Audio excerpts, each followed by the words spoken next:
Mga patay, nakahimlay na binibiktima pa ng panlalapastangan.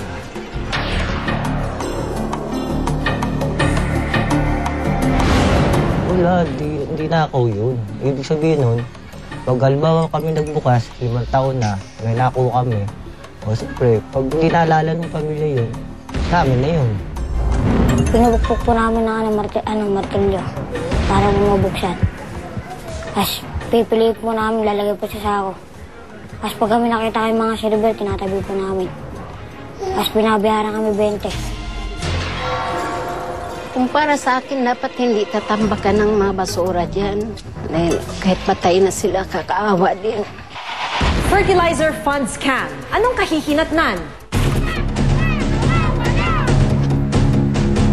Taong 2005, unang umalingasaw ang 728 million peso fertilizer fund scam. Pondong pambilisan ng abono ng mga magsasaka. Walang abono, walang rice na dumadating doon sa amin. The signature appears below is that of Mr. Volante. The bigger amount of 1.59 billion had earlier been released to Undersecretary Volante. In the case of the 728 million, it was requested by Undersecretary Volante. Si Jocelyn Jokjok Volante.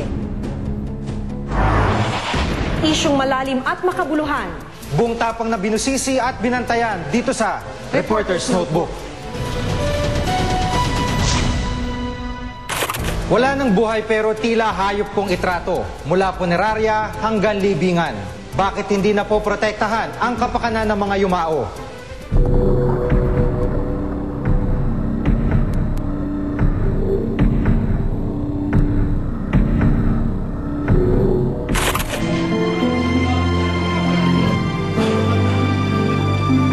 Tayong mga Pilipino, sinasabing malaki ang paggalang sa mga yumao.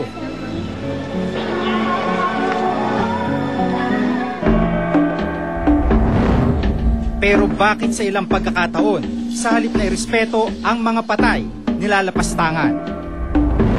Sa mga morgue at punerarya, unang inilalagak ang mga patay. Dito dapat nililinis ang mga bangkay bago iburol o ilibing. Pero sa morgue ng isang punerarya, ito ang aming nakunan. Ang kwartong sinasabing morgue, masikip, wala ni isang bintana. Ang nag-aasiste sa aming empleyado, walang gloves.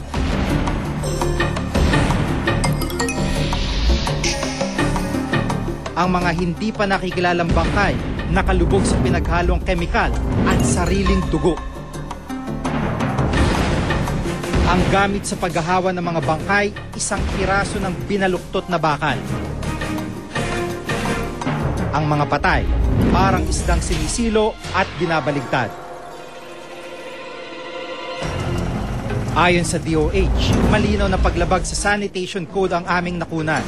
Suited ba? Is it approved by the DOH? So, meaning, pagka naglagay ka ng isang mga cadaver na imbak-imbak, nagbabiolate ka na doon sa isang parameters for the inspection. Base kasi sa implementing rules and regulations para sa mga punerarya, ang bawat bangkay sa morgue may kanya-kanyang espasyo dapat.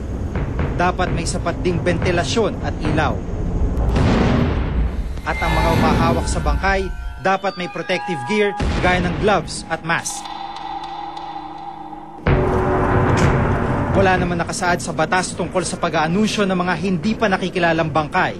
Pero ayon sa DOH, dapat maayos pa rin ang kalalagayan ng mga ito. Ang morgues kailangan compartment yan, an individual. Hindi yung nabanggit nyo na yung cadaver ay patong-patong. Hindi po yun. Violation po yun. Matapos ang 3 buwan at wala pa rin umaangkin sa patay, dapat na itong i-dispose ng maayos. Kwento ni Nestor na dating nagtatrabaho sa isang punerarya, karamihan sa mga bangkay na hindi pa nakikilala at nakukuha ng mga kaanak, ganito ang sinasabit. Sa nakasalansan, ano mo yung nakapatong sa kanya, baka naipit lang siya sa ilalim. Tatabi niyo siya sa isang sulok. Tatambak-tambakin niyo rin parang mga damit. Ang ilang punerarya raw kasi kuha lang ng kuha ng bangkay kahit wala nang mapaglagyan. Napupulot lang nila sa mga aksidente, wala pang may-ari, nilalagay nila ron. Habang walang nagkiklaim, nandun lang yung patay. Ayon sa Commission on Human Rights, sa usaping legal, wala nang karapatan ang isang bangkay. Ang patay mismo, wala po silang karapatan dahil po wala po silang tinatawag na legal personality. Bukod po doon, ang paggalang po natin sa ating mga namatay, nasasakop po ng mga tradisyon po ng ating kultura. Wala mang legal na karapatan, may mga tuntunin pa rin dapat sundin sa pagtrato sa mga ito. I-treat natin as isang human being pa rin, kahit papano kasi tao pa rin yan. Siguro pangalagaan natin din sila kasi sila rin dati rin sila nating kasamahan. Pero ang kalbaryo ng mga yumao hindi pa pala natatapos sa loob ng mga morgue at punerarya.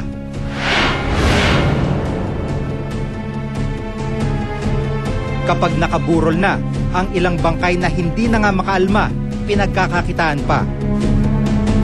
Sa aming paglilibot sa Kalakhang, Maynila, ilang saklaan ang aming nadaanan. Isinalaysay sa amin ang isang kabo ng sakla ng mga paraan para makakuha sila ng bangkay. Kakilala ko dyan, nagre-renta kami dyan. Tapos? Sinasauli din namin ng pag natapos na. Yun lang dahil kontakan lang talaga yan Nagre-renta talaga namin. Ngayon, minsan, malakas yung saka dun sa lugar na yun, malakas, maraming tao. Yun, in-extend namin yung pala na sila sa formalin dun. Minsan naman daw, mismong mga kaanak ang kanilang kinakausap. Kami mismo naghahanap doon sa Caloocan. Pag minamatayan, kasi may mga iba rin, may mga kalaban din kaming doon mga na sakla, di ba? Kami, malaki ang bibigay namin sa kanila Aminado siya na pananamantala sa patay ang trabaho nila. Nakakaawa rin yung patay, di ba? Kailang dala sa kumikita kami doon Yan talaga namin. Kailang yung bangkay naman, naayos din namin kailang pag yung lalo nung walang nagkiklaim sa punerarya, di ba? Inaarkila namin, sinasauli rin namin sa kanila. Kailan, naawa rin ako, dapat yung ililibing na rin, di ba?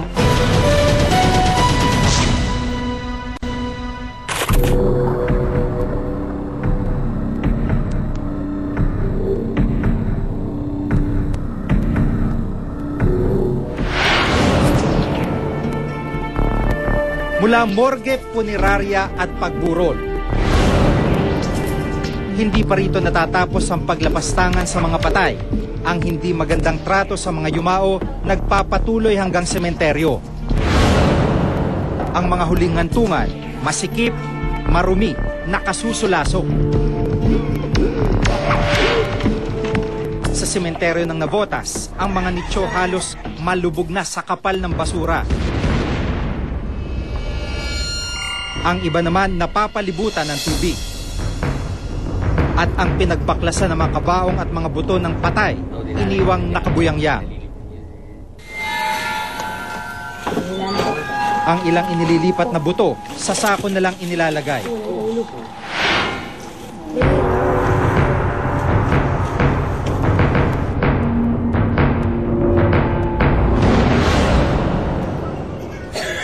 Inabutan naming dinadalaw ni Rose ang libingan ng kanyang anak sa tambakang ito. Hindi makatao para sa kanya ang kalagayan ng mga nicho sa sementeryo. Kung para sa akin, dapat hindi tatambakan ng mga basura dyan. Dahil kahit patay na sila, kakaawa din. Nakakaawa din sila. Wala, tinatambakan nila Nang tanungin namin ang munisipyo ng Navotas tungkol sa kalagayan ng kanilang sementeryo, sagot nila sa amin, ang parteng ito daw kasi pribadong lupain na. Yung illegal settlers doon talagang mahirap na problema yun kasi hindi naman natin matanggal yun. Nahandun sila sa likod, di ba? Nahandun sila sa likod ng titled property. Pero pinipilit pa rin naman daw nilang solusyonan ang problemang ito.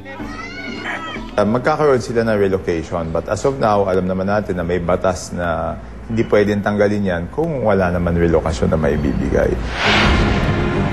Sa ngayon, walang batas na nagsasaad na krimen ang paglapastangan sa patay.